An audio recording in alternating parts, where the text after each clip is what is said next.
Buon pomeriggio a tutti. Good afternoon, everyone. It's always very, very thrilling for me to see how many people take this battle at heart, the fight for abolishing the death penalty. I want to extend my greetings to all of you, those who are here in Flesh and Bone, those who are following us on the streaming. And I must tell you, as a man who has been walking together with all of you for many years, that the fight for the abolition of the death penalty is one of those fights that make you acquainted with people who increase the violence rate in the world, and other people who are extraordinary people. I've never met such sophisticated, brilliant people as those that I have become acquainted with on death row. So think of when you write a letter to someone on death row. There are many pen pals who have made the difference for many of them. So thank you all very much indeed. This side of the table will have a number of guests, extraordinary friends. The Mayor of Rome, Mr. Roberto Gualtieri, will join us shortly.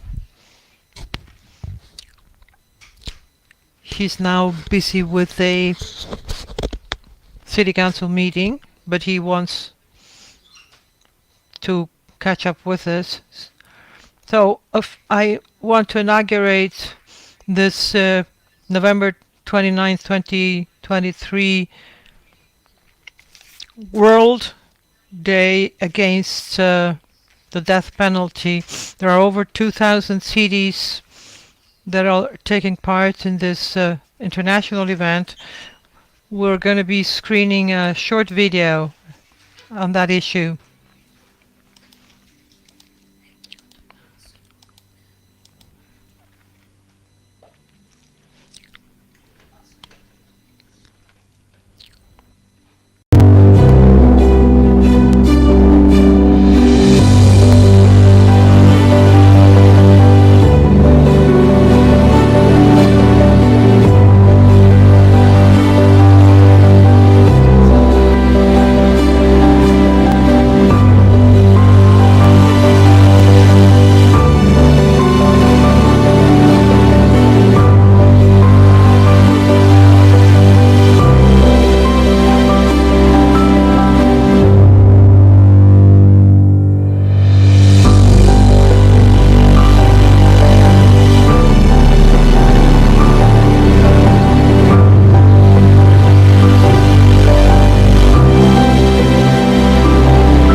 Voglio salutare. Please allow me to greet the representatives of a number of countries, including the Democratic Republic of Congo, Mozambique, the Republic of San Marino, and Central Africa, the Central African Republic.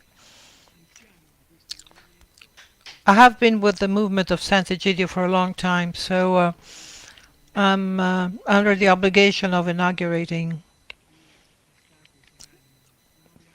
the proceedings today. We will then listen to Gary Drinkard, who spent 6 years on death row.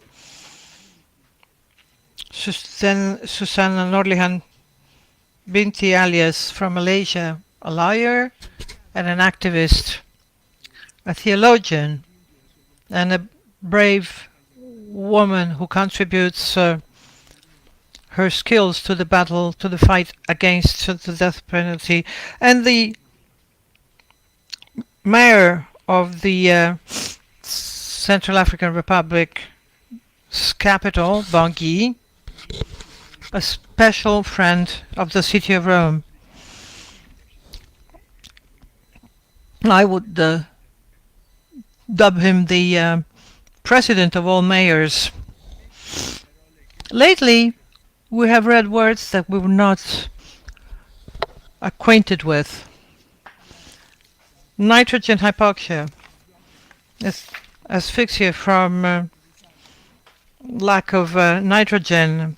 Nitrogen is a vital element that we are breathing right now, without which we cannot live. But if there's too much nitrogen in the air, it'll poison you, suffocate you, if it exceeds 78% of the mix that we breathe in.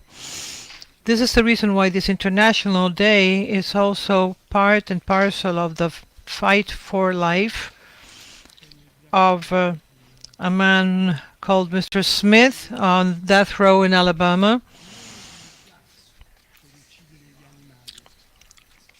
This form of poisoning is deemed cruel for animals, and yet it has become the new method of execution, and it's been made legal in such American states as Oklahoma and Alabama.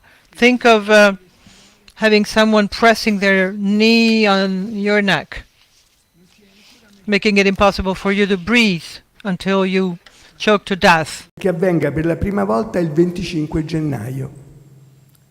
Lottiamo, ci uniamo al coro, speriamo che la Corte Suprema dichiari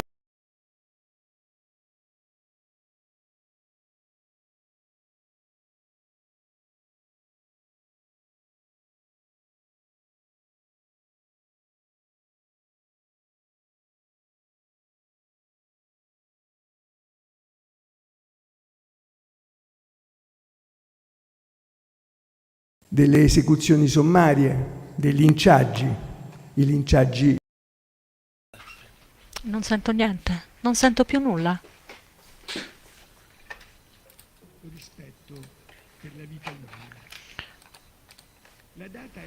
The date was fixed by the governor, Kay Ivey, the second woman governor of the state of Alabama.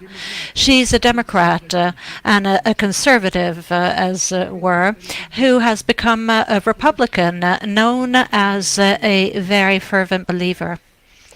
The governor,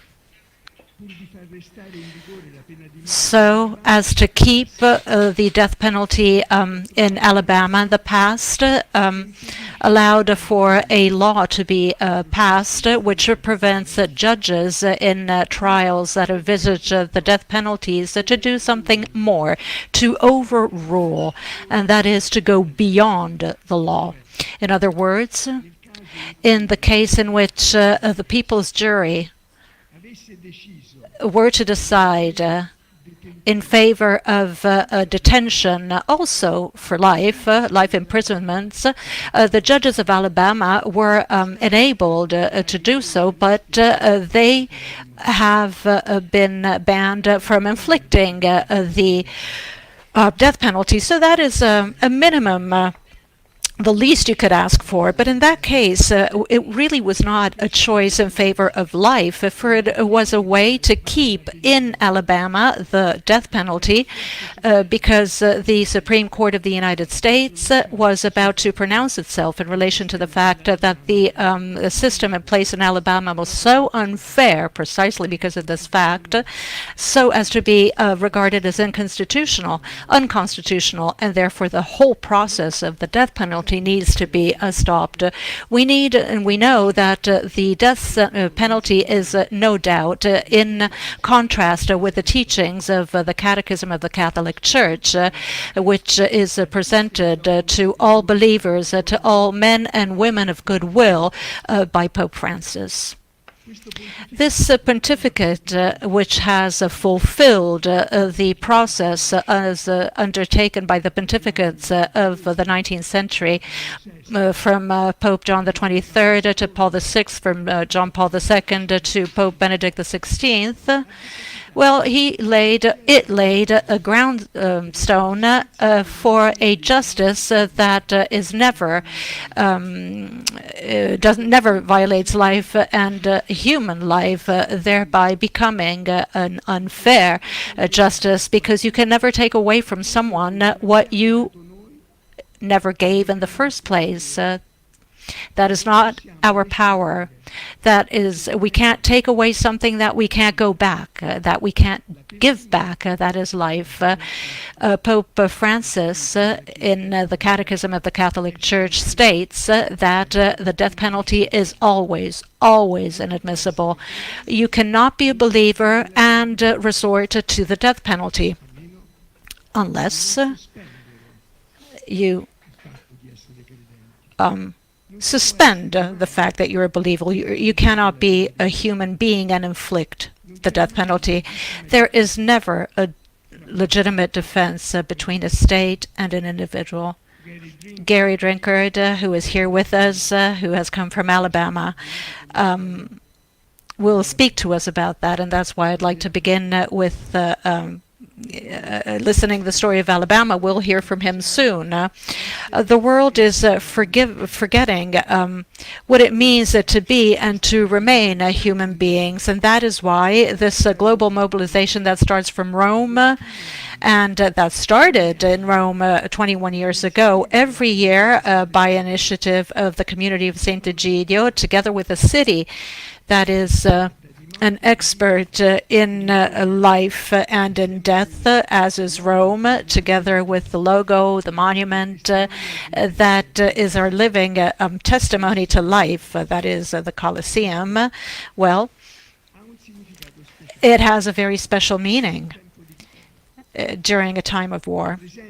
The presence of an African mayor from Bangui, the capital of the Republic of Central African Republic, who is well familiar with the wounds inflicted by war and violence, and who is here to testify to the political courage of someone who begins a new path under the banner of reconciliation. Well, the world appears to be going back to normalcy, as it were, although COVID-19 is not altogether gone.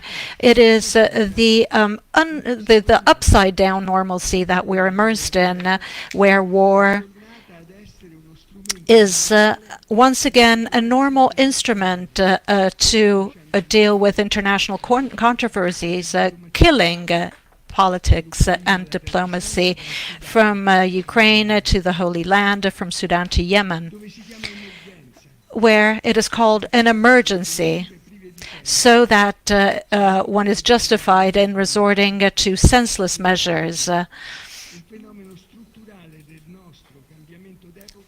Measures such as unjust oppression justified by the law.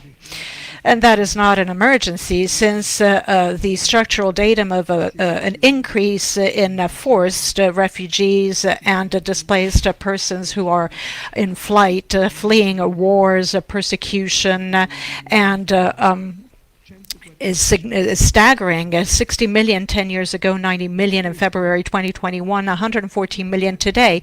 But only a small portion of this figure reaches Europe, and that is what we call an emergency. But one need only look to the small country of Lebanon and its population of 4 million people, and more than 2 million between Syrian and Palestinian refugees, as if there were 20, 30 million or in Italy, or 150 million or more such refugees in the United States. So there is a death penalty that is never not declared, and that concerns refugees with its legal suppressions of human dignity.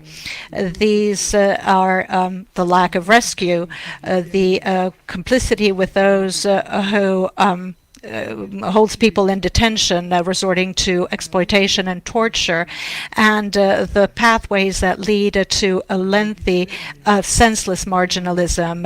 The Mediterranean is regarded as a cemetery made of water, and the victims of the cold on the Balkanic route are reminders of this in Italy and in Europe. But this normalcy means also that after many years of decline, progressive decline in the number of capital executions registered in the world, in 2020 they've grown as a result of the terrible contribution of 3 countries in particular. The executions registered in Iran have risen from 314 in 2021 to 576 in 2022.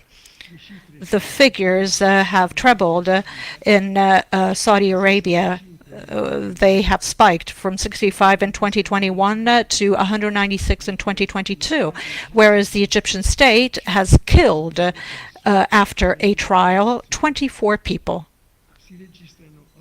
for a total of 183 capital executions in 2022.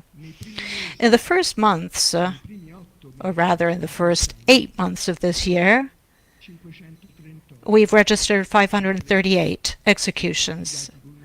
Based on the figures that we are familiar with, of course, that does not include China nor Vietnam.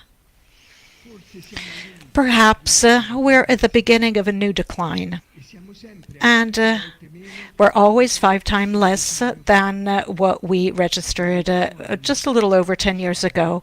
In the past year, 4 states have abolished the death penalty altogether. Kazakhstan, Papua New Guinea, Sierra Leone, and the Central African Republic, which really deserves yet another applause. But, dear friends, I will not speak at length. Dear fellow activists for human rights, allow me to say that this new sick normalcy that spreads the fear of others really is somewhat frightening in itself, and we need to withstand, we need to prepare to get over this sickness for a society that is no longer capable of dialoguing or seeing others as human beings is truly sick. A society that tries to build worlds made in black and white, in which diversity is not a source of wealth but a reason for fear, where evil needs to be physically eradicated, and where those against our way of thinking are called parasites, as was recently done once again by the former American President Trump, where violence is not combated to the expense of women and those who belong to ethnic and religious minorities. The urban pogroms are part of all of this. We need to fight also against the piecemeal death penalty in the midst of a piecemeal world war. Contro la pena di morte nel 2002 qui da Roma davanti al Colosseo. Cities for Life, the Cities Against the Death Penalty, that started in 2002 in Rome in front of the Colosseum and now includes 2,430 cities in the whole world, carries an importance a particular importance not only in the fight against the death penalty. We must admit to this, the fight against the death penalty and for a justice that would be capable of respecting life more and more is amongst the few successes that the international community can boast of in the 21st century. If we think that only 16 countries had abolished the death penalty in 1976 and now they're 144, this is we have marked a turning point in history. We should remember and remind everyone that the death penalty is a sort of military shortcut that we use, or states use, whenever they're unable to solve social problems. It's a terrible use of violence at the highest level. The whole state against a whole society, against one individual. And it passes off as a good idea, the idea of justice without any failures, without any errors, infallible, to the point that you can admit the ultimate penalty, taking people's lives. When we established this movement, the Cities for Life, we wanted to help states and increase people's confidence in justice. For cities are the venue, the place of real life where people learn how to live together, where we ought to win the challenge of widespread violence by rediscovering shared values, the sense of a community, the ability to identify with other people. We want to accompany other people into a life without drugs, without fentanyl, without Saturday night drugs. Either you're a prisoner of fragmentation and it's everyone against everyone, either you're part and parcel of a violent and narcissistic culture, or you do something else. And this holds true not only for Italy. We think that cities, the world cities, can bring to life a different way of, a different approach, a different way of thinking. You know, dear friends, after World War II, Europe gradually became death-free space. It was the only world territory without the death penalty, no exceptions. We had enough death. It was enough for us. So I think that in our time, where death is again so familiar, extrajudicial executions, the executions of enemies represented as subhumans that can be annihilated, where civilian casualties outnumber by far the casualties of armies and combatants, where it is not enough to be a child to avoid becoming a military target. This is where a great, a loud enough arises. Enough with death in all of its forms. The community of Sant'Egidio asks that the strongest should provide a role model, should be an example. We ask that all capital sentences be for all those who are locked up in death rows in the United States of America be commuted. This is an appeal we launch to U.S. President Biden. He can do that. And we are moving side to side with African countries, with other countries from Mongolia to New Mexico, from Albania to Argentina. We ask that at least the rules of war be respected in Ukraine and in the Holy Land, in Sudan, in Yemen, wherever there is a war, even the most inhuman war. We ask all politicians to deal with these issues in a more level-minded way, or we won't be able to resist pogroms against whole districts of a city, such as the one that happened in Dublin. We have time, we are in time to humanize life in jailhouses instead of imagining new penalties, longer sentences. Change is what we want, what we call for. Thank you all. for those who are here, and for all of those who are following us from the over 2,000 cities worldwide. Thank you again.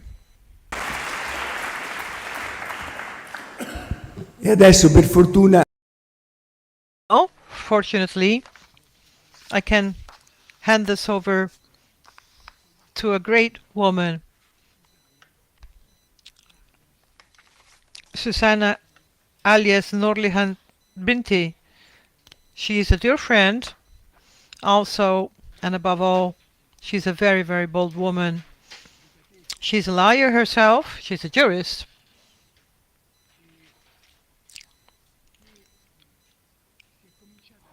Who has started her fight against the death penalty by opposing an unfair sentence passed against one of her relatives. Somebody in her country tried to stop her career as a lawyer, so she had to invent a new profession for herself. And she was so successful that she was unhindered when she went back to practicing the law and became a lawyer again. Malaysia thus embodies the fight for women, for life, and for justice. Susanna, the floor is yours.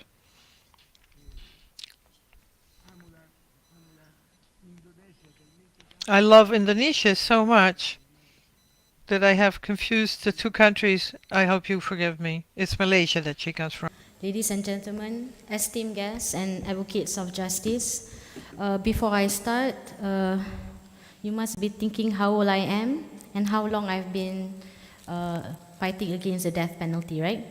Well, I'm 47 years old and I've been practiced since 2001. That means about 22 years as a lawyer, and I'm still active till to date.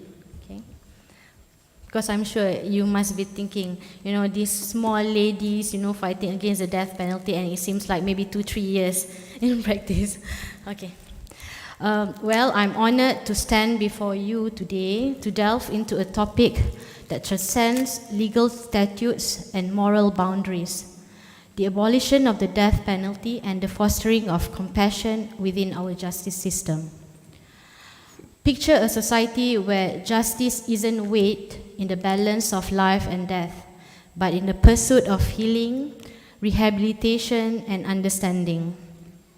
Today I invite you on a journey that navigates through the intricacies of the death penalty while illuminating the path toward a more compassionate, humane form of justice. Let us first confront the moral and legal complexities that enshroud the death penalty. It stands as a symbol of ultimate retribution, a sentence that divides society and raises profound ethical questions. In Malaysia, this practice is deeply rooted in our legal system, but it's time to reassess its place in our pursuit of justice. The death penalty, touted as a deterrent, fails on various fronts. Its irreversible nature, the potential for wrongful convictions, and its disproportionate impact on marginalized communities demand a re-evaluation of its relevance in our modern society. Consider the stories built beneath the statistics, the human side of this contentious issue. We must confront the reality that behind every number is a life, a family, and a story. Wrongful convictions, the irrevocable nature of execution, and the emotional toll on families of both victims and convicts highlight the flaws inherent in capital punishment. Furthermore, research shows the ineffectiveness of the death penalty as a deterrent, leading us to question its fundamental purpose in a justice system meant to heal, restore, and rehabilitate. Our pursuit of justice must embody compassion, a virtue that extends beyond punishment. Emphasizing rehabilitation over retribution allows us to redefine justice. It is about acknowledging the potential for redemption within individuals, offering avenues for change and growth, and believing in the capacity for transformation. Rehabilitation programs, education initiatives, and restorative justice models exemplify how compassion and empathy can pave the way for meaningful rehabilitation and societal reintegration. Let us embrace a philosophy that detests crime while extending empathy and understanding to individuals who commit them. This nuanced perspective emphasizes accountability while acknowledging the potential for redemption and second chances. By distinguishing between condemning actions and fostering hope for change, we embody a justice system that is both firm and compassionate. The path to abolish the death penalty in Malaysia is riddled with challenges, legal, societal, and political. It necessitates a collective effort, a national conversation, and a re-evaluation of our values and priorities. Yet, within these challenges lie opportunities. Opportunities to engage in dialogue, to advocate for policy reform, and to learn from global precedents in the pursuit of a more humane justice system. To effect change, we need action. Each one of us holds the power to contribute, whether through advocacy, community engagement, or supporting initiatives that promote alternatives to the death penalty. I implore you to become advocates for compassionate justice, voices that champion reform, engage with policymakers, and stand in solidarity with those affected by the flaws of the current system.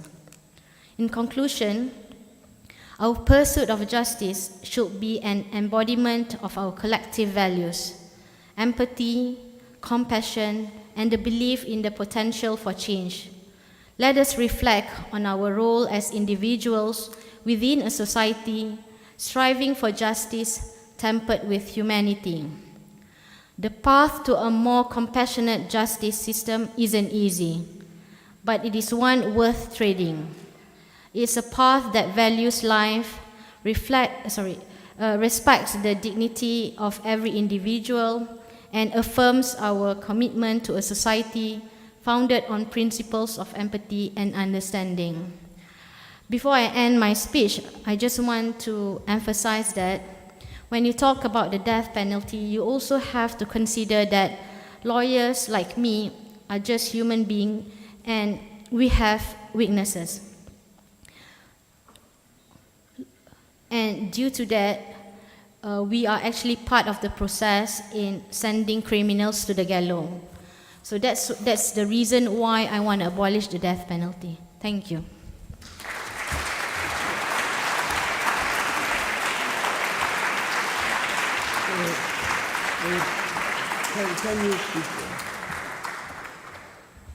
Vorrei farmi anche perdonare della distrazione di prima per dire che Malaysia is a country that is not still, as it were, thanks to the work of women and jurists who are as courageous as Susanna. In 2018,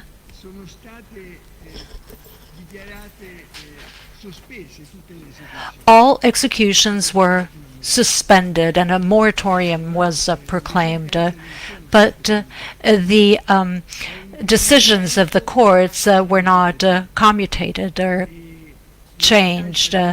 But the decision was nevertheless significant, and Parliament took an additional step. It removed the obligatory nature of the death penalty for 12 crimes, which is an important step, which was criticized, however, by Susanna, rightly so, over the years, because unfortunately, in actual fact, although it is not obligatory, many judges continue to inflict the death penalty. I'd like to take advantage of the fact that you're here to ask you, from your perspective as a woman and as a lawyer, what are the main difficulties in a Muslim country when it comes to carrying forward the battle against the death penalty?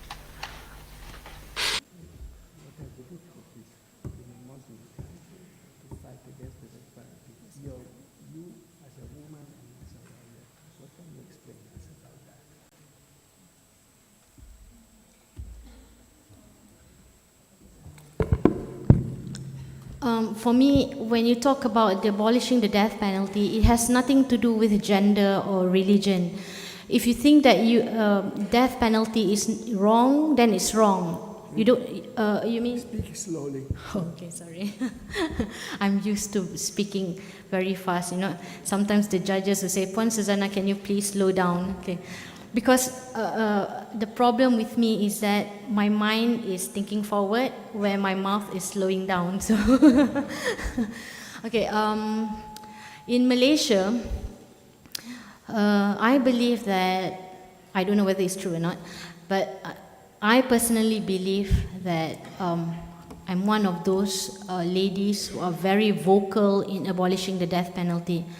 When I tell my friend that I want to abolish the death penalty, some of them were laughing at me and said that it's just a dream, So when Malaysia decided to abolish the mandatory death penalty, it's like a dream come true, like the moon falls on my lap.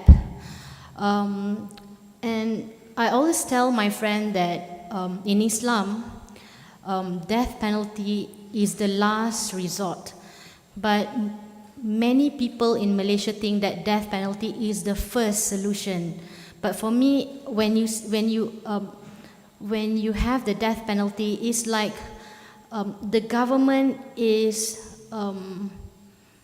how do you say it? It's like they don't have a solution, so they just use death penalty as a solution. They don't know what to do with the criminals. But for me, based on my experience, when I talk to the criminals, I realize that every criminal has a story behind it. It's just that whether you want to get to know them, or whether you don't even care about them. So, and I realized that when they were in the prison, especially waiting to be executed, most of them has changed. And I realized some of them is better than me. You can see from their face. And like my brother, he's already in the prison for about 21 years, from a healthy person to someone sick. And before he went to the prison, he's not a religious person, but he learned about religion when he's in the prison.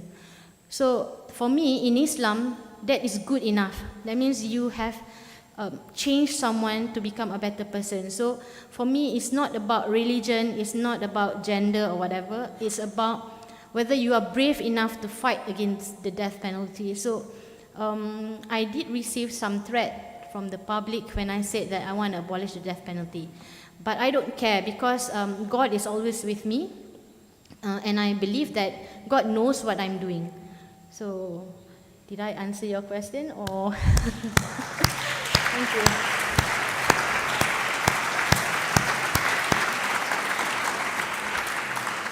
Sì, ti ringrazio molto. Yes, thank you so much. It's well, at least you can feel our friendship and closeness when you're there and we're not next to you, we're not by your side, you're not alone.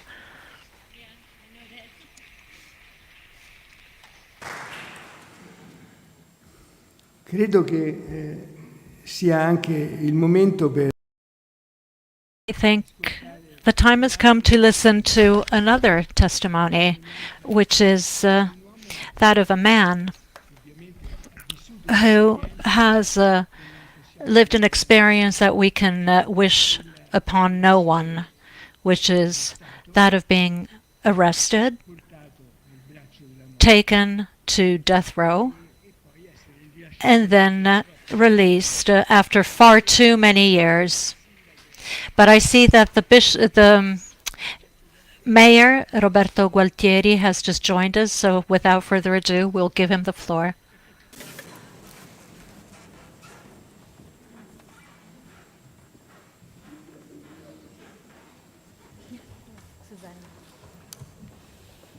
Nice to meet you.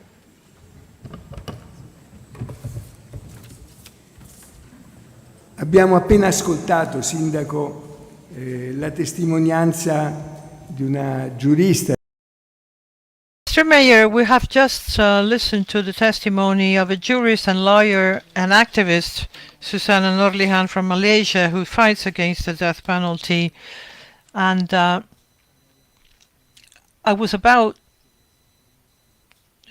should like to hand the floor to you in a moment's time, if you stay with us. We will now listen to the words of a man who was on death row in Alabama. And I think that our friend Gary Drinkard can expand on two aspects of life. What it means for an innocent man to be caught in the nightmare of having to be imprisoned for a crime you never committed, and what it means for this person to go back to normal life and spend your normal life in fighting against the death penalty. Gary, the floor is yours.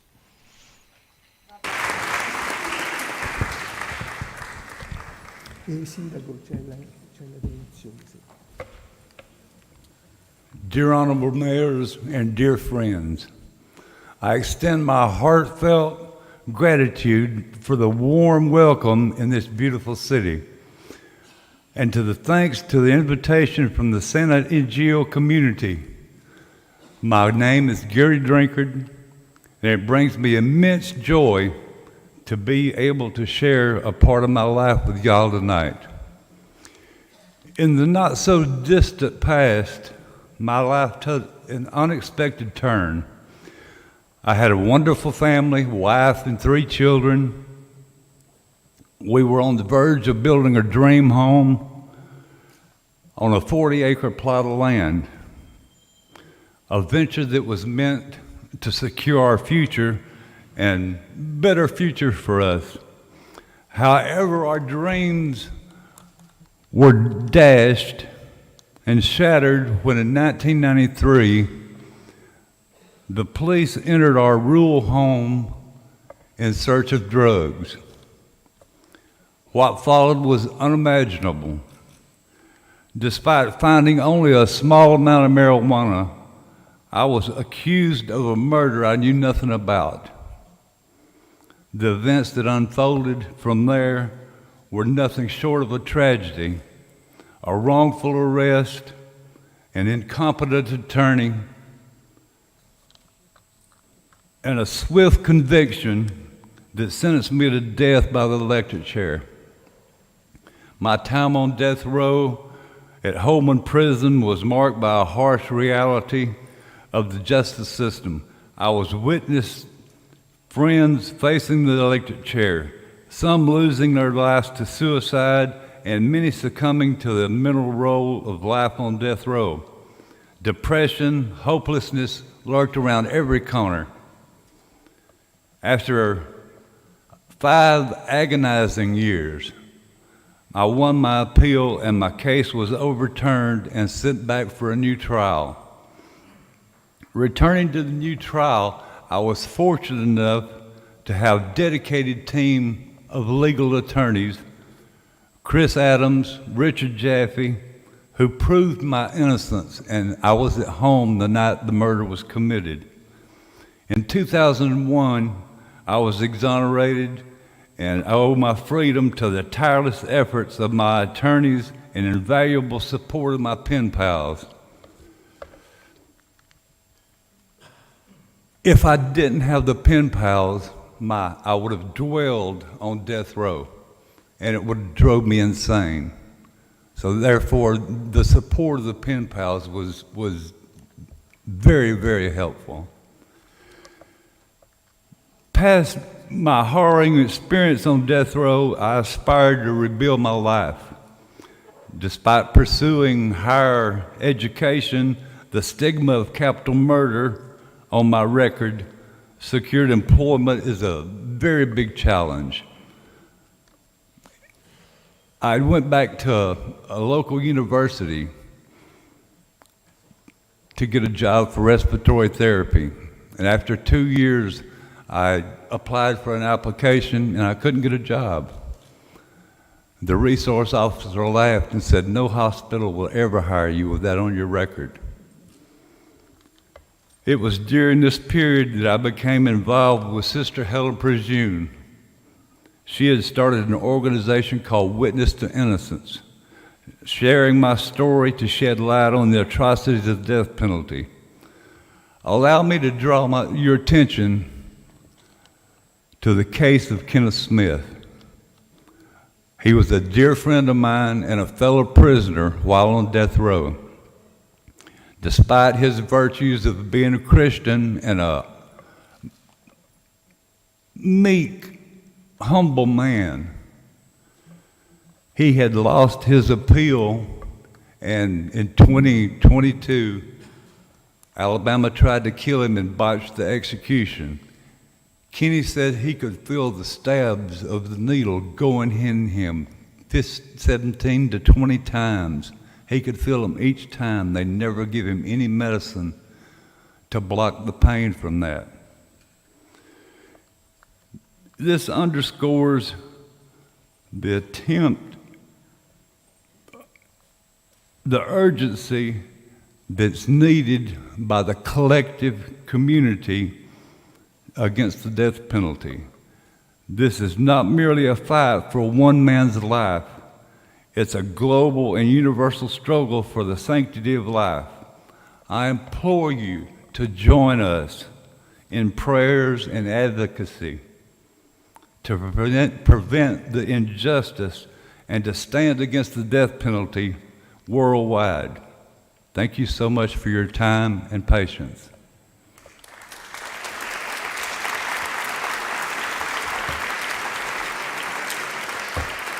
Thank you, Gary.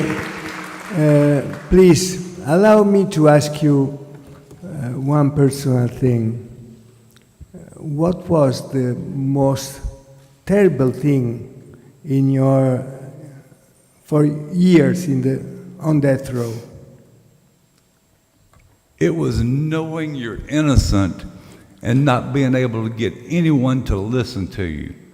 I wrote hundreds of letters begging for help, and everybody that, if they did respond, they say, "We can't help, we can't come that far south, we don't have the money."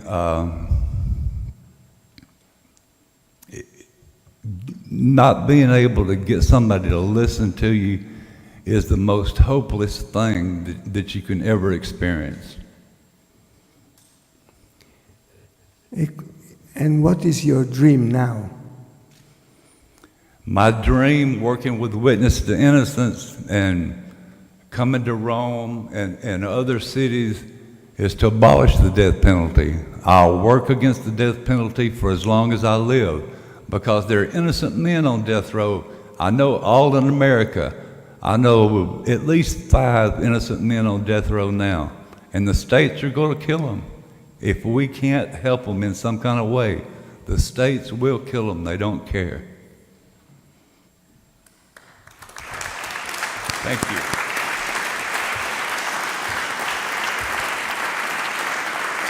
Grazie Gary, perché ci ricordi anche che purtroppo anche Thank you, Gary. Thank you for reminding us that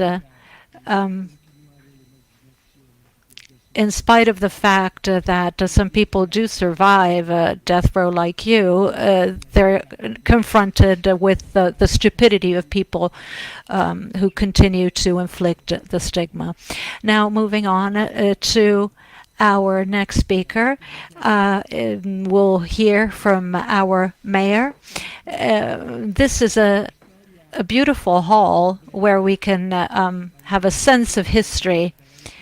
In Italy, here in Rome, the Republic, the Republic was declared, and a constitution was approved in 1849. The death penalty was abolished in a room right next to this hall. So you see, there's a great deal of history that these rooms, these halls are imbued with. Over to you, Mayor, and thanks for your hospitality. Grazie. Thank you very much indeed. It is a distinct pleasure and an honor for me to be hosting here in this wonderful hall at the Capitol this edition, the inaugural day of this edition of Cities for Life and Against the Death Penalty 2023. It's such an important occasion that the community of Sant'Egidio has been promoting since 1999. So kudos for their effectiveness in keeping alive our awareness of this tragic issue, where the early steps forward, the one that you recall, dear Mario, the 1849 decision by the Roman Republic, and what we are going to be doing tomorrow with the special lighting of the Colosseum is meant to give the message that this issue arouses our constant commitment and sees the city of Rome committed to supporting you. We decided to support this special occasion that shouldn't be a ritual moment, but instead a moment of increased awareness and of a moment of cultural and civil fight at the international level to remind the whole world of the horror of and the meaninglessness of the death penalty and its deep-set opposition to all the values and principles that place the human dignity center stage, and the idea that punishment should be rigorous but just and never violate the holiness of life, but always grant an opportunity to redeem oneself, that unless unlike life sentences, the death penalty is irreversible. And the botched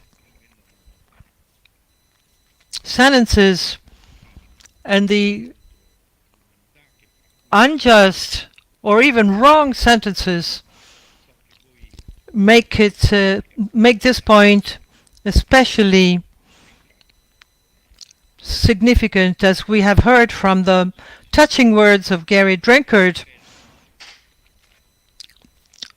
We are launching this appeal to the governor of the state of Alabama to go about dealing with the case and trying to bring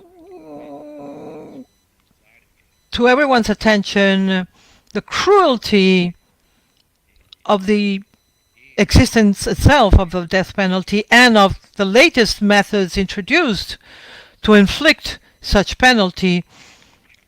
This Kafkaesque use of a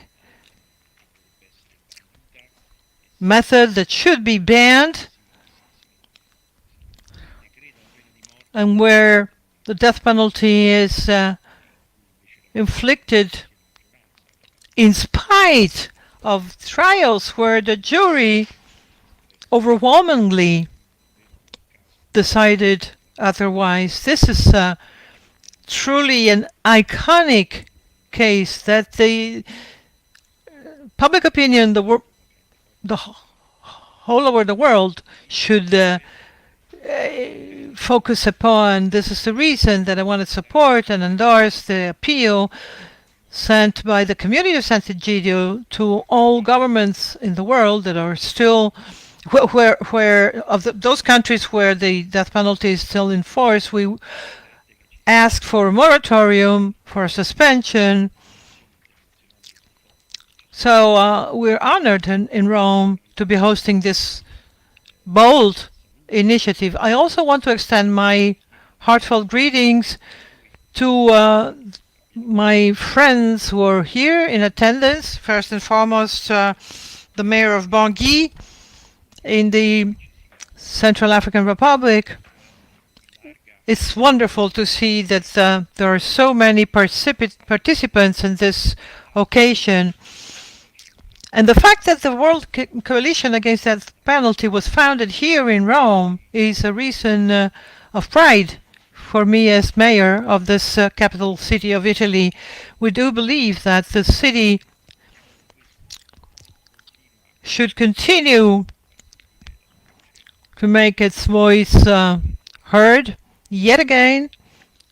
And I want to thank you all very much indeed for your support, for your attention, for your actions, the lights that are going to make the Colosseum even more attractive tomorrow. I do hope that these lights will be lights of life, of peace, of tolerance, and respect of the universal principles and the rights of all human individuals. That will be a great help for us to take more steps forward.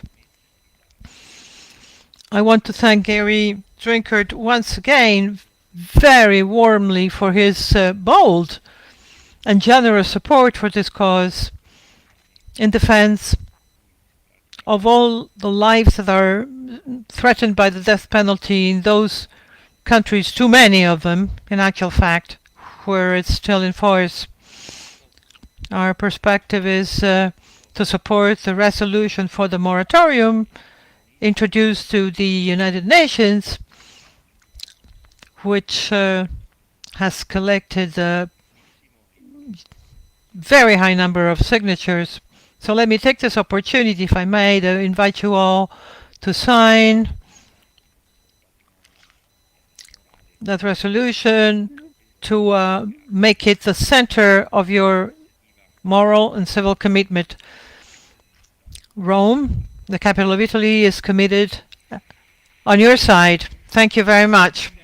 Thank you, Mr. Mayor. Thank you, Mayor Gualtieri of Rome. You make this Bible even more valuable. The city of Rome is truly a city open to the world. May I now hand this over to another mayor?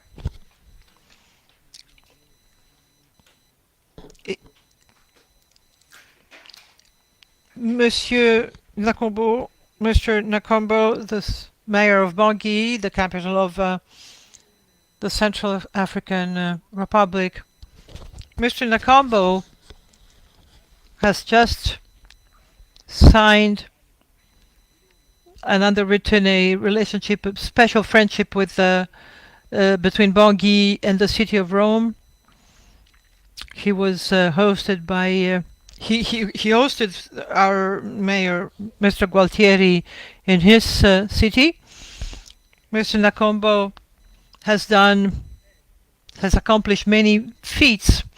He led his country's commitment to the fight against HIV/AIDS.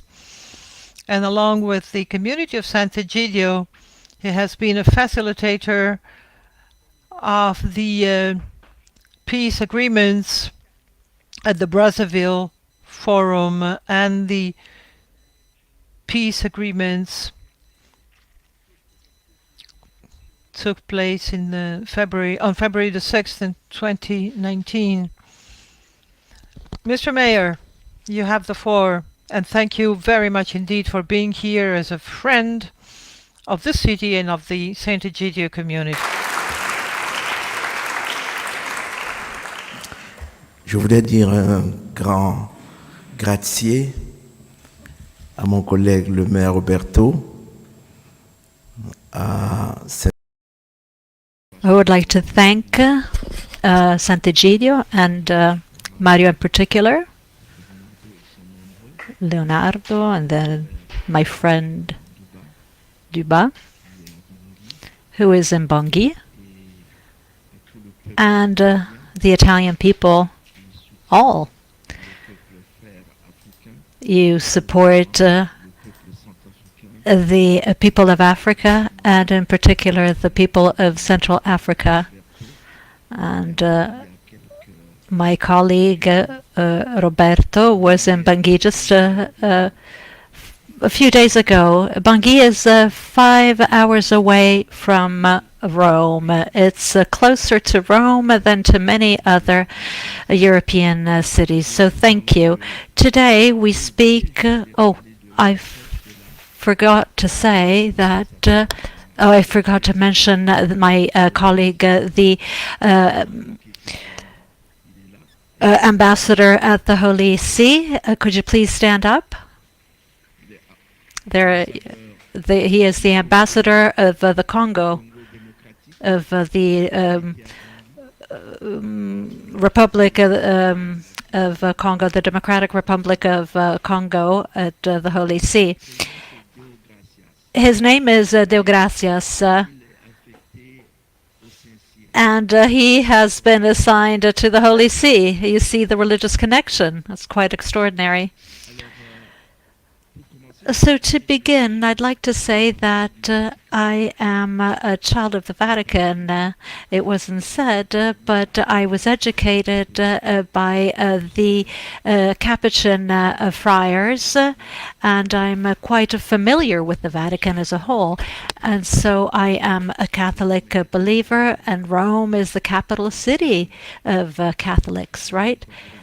And we are talking about a very important topic here today, a very important, a vital topic for humankind, and that is the death penalty. But we often forget that man is born carrying the death penalty already in him. As a baby, he has this will to kill in his heart. When a child hits another child, the response is immediate, and the other child will slap back. So there's this will to for vengeance as children, and when we're very little, we already carry that. Man carries both good and evil, and oftentimes evil prevails, especially when he wants to seek revenge. Now, all of this is all enshrined in that beautiful organ, which is the heart. The good and the bad, they both flow from the heart.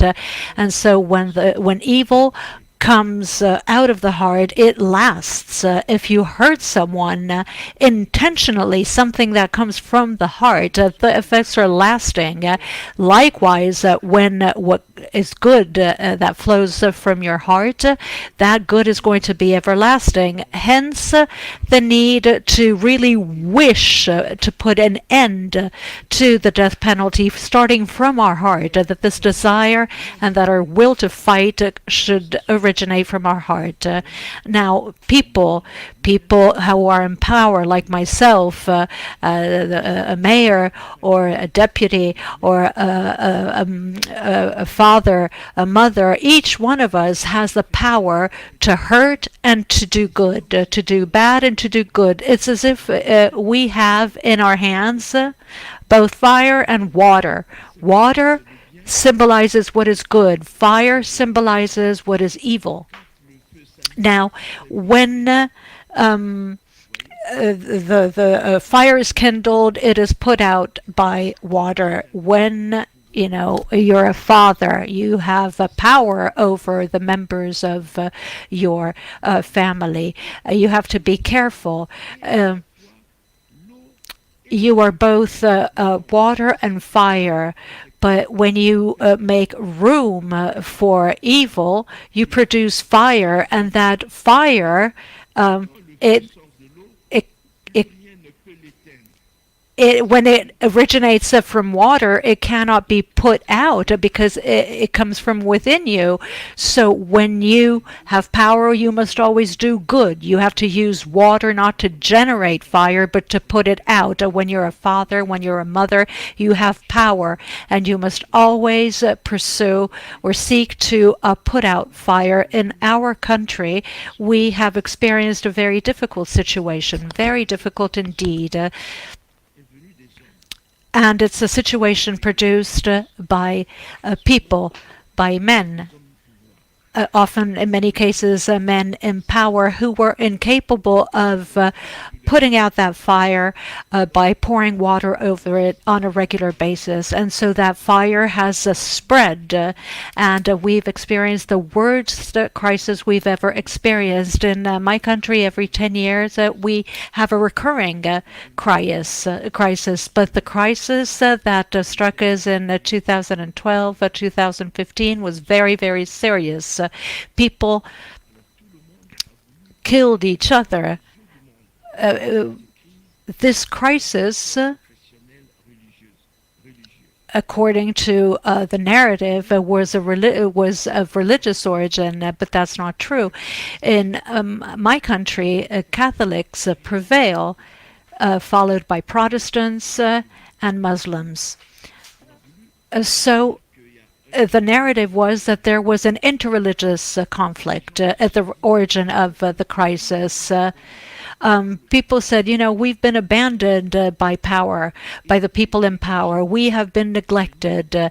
And in order to seek revenge, we have tried to take power. So they left the north of the country to a bunch of young people who came to the capital to recruit other youngsters. And in the capital, they're quite numerous. They said, "Okay, join us. Your life is going to improve. Join the army. Here are the weapons you're going to need." And so that's what they did. They came to the north, little by little, village by village. They created an army, and when they reached Bangui, the situation was dramatic. But people started to realize that what they had been told was not true, so they started killing each other. And so what happened is that the greatest power that we have comes from the gut, and when the gut prevails over the brain.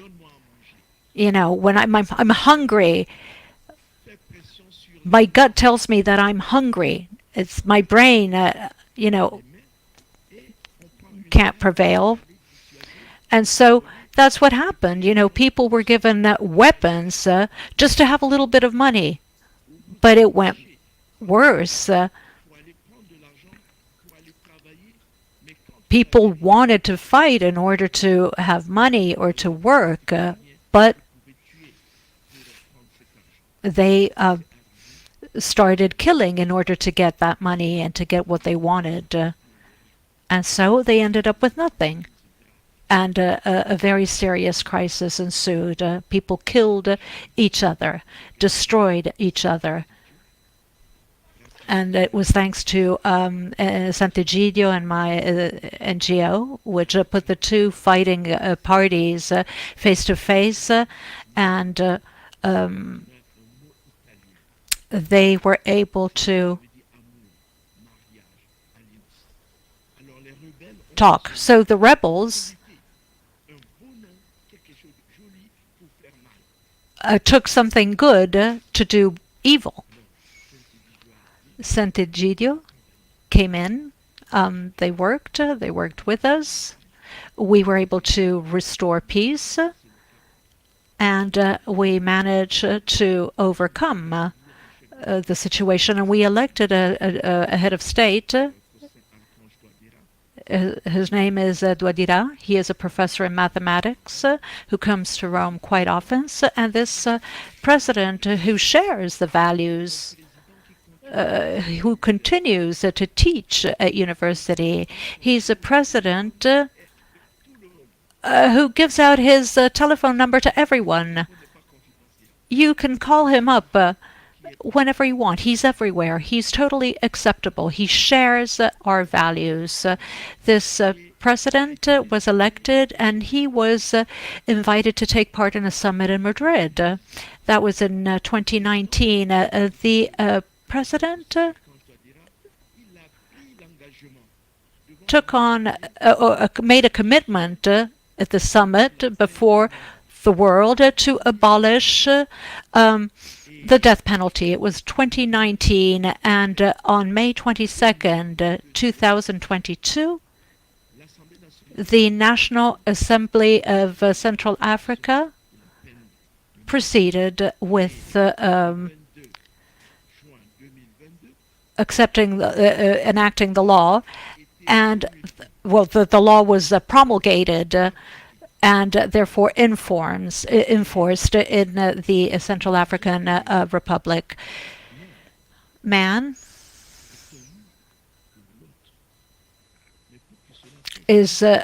can be a wolf for other wolves, but a great deal of hard work needs to be done in order to help to overcome this.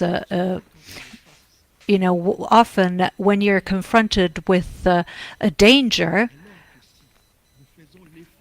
if we make an effort to put God in everything, even when things go badly, you'll see that we'll continue to do good and good. And so, the death penalty, as my colleague from Malaysia said, she said, the death penalty is something that concerns the whole world. It doesn't concern only states and public authorities. The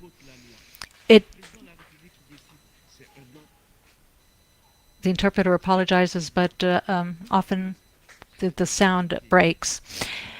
So if there is this willingness to abolish the death sentence, if we set the example, the others will follow. And this, especially when the example comes from the head, from the chief, others will follow in his wake. So, to conclude, I would like simply to say that my country, the Central African Republic, has abolished the death penalty.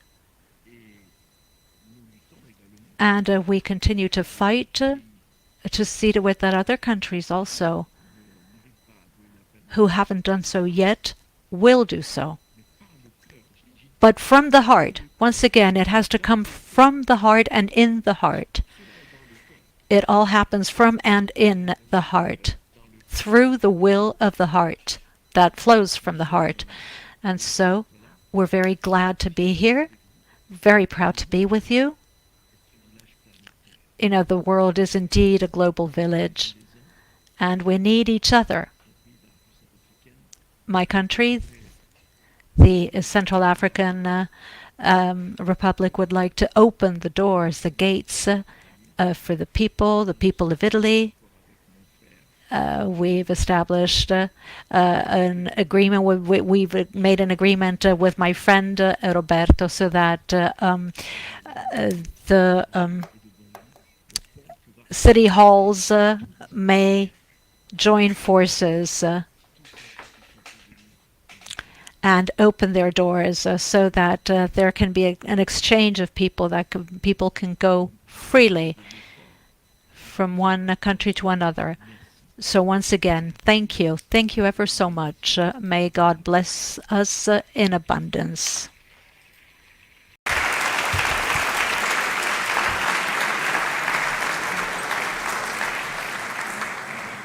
Grazie. Thank you, my brother Emile.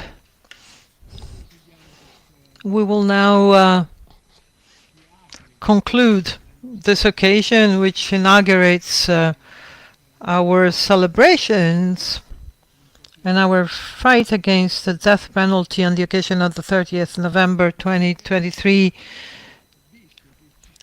However, I've noticed there is a young girl who's 11 on the front row. And I wanted to ask you, how many of you are below the age of 18? Would you like to rise, please? Stand up. Less than 18 years old, please stand. Right, so these are the youngest amongst us, and the least shy. There are others who are not yet 18 years of age but didn't stand up. What did I mean by asking you this? What I mean is that this fight is in your hands in addition to in our hands. You probably will see a world where no executions will take place anymore, because this course of history cannot be stopped. I want to thank all of the witnesses that we have been listening to. I want to thank our brothers and Gary Drinkard, our sister Susanna Norlian, Mayor Nakombo and Mayor Gualtieri. We all have water and fire in our hands. We can be wolves to each other, but we can be lambs, in the words of Prophet Elijah. So thank you all for coming, and I'll wrap this up at this time. Thanks.